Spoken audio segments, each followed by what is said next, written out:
रात और दिन की तरह मनुष्य के जीवन में आशा निराशा के क्षण आते जाते रहते हैं।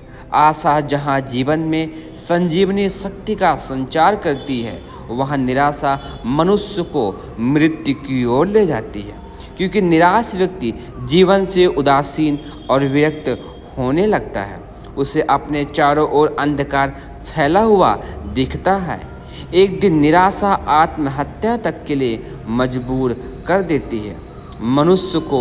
जबकि मृत्यु के मुंह में जाता हुआ व्यक्ति भी आशावादी विचारों के कारण ही उठता है। व्यक्ति को निराशा की बीमारी से बचना आवश्यक है, अथवा यह तन और मन दोनों को ही नष्ट कर देती है। निराशा का बहुत कुछ संभव मानसिक शिथिलता से भी होता है, जो किसी बीमारी या शरीर की गड़बड़ी से पैदा हो जाता है। लेकिन यहाँ पर यह समझने की ज़रूरत है कि हमारे शरीर में कब्ज, गंदी वायु, विश्राम का अभाव, दौड़ धूप की अधिकता के कारण भी शरीर में निराशा और मानसिक विकृति उत्पन्न हो जाती है। हमारे निराशा का बहुत बड़ा कारण होता है यथार्थ को स्वीकार ना करना, अपनी कल्पना और मनोभूम की दुनिया में रहना।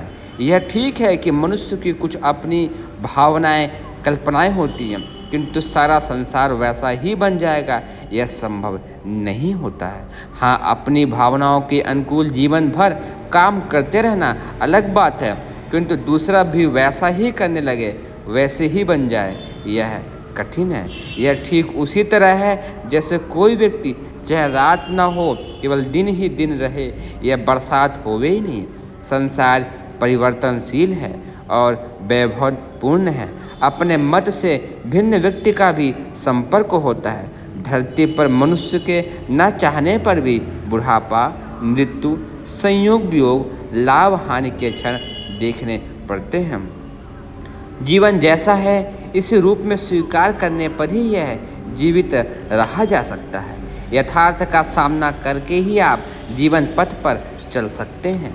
ऐसा हो नहीं सकता कि जीवन रहे और मनुष्य को विपरीतताओं का सामना ना करना पड़े। यदि आप जीवन में कई विरोधी परिस्थितियों से हार बैठे हैं, अपनी भावनाओं के प्रतिकूल घटनाओं से ठोकर खा चुके हैं और फिर जीवन की उज्जवल संभावनाओं से निराश हो बैठे हैं, तो उद्धार का एक ही मार्ग में उठिए और जीवन पथ की कठोरताओं को स्वीकार कर आगे बढ़िए। तभी कहीं आप उच्च मंजिल तक पहुंच सकते हैं। जीना है तो यथार्थ को अपनाना ही पड़ेगा और कोई दूसरा मार्ग है ही नहीं। बिना इसके मंजिल तक पहुंचा दे ऐसा हो ही नहीं सकता।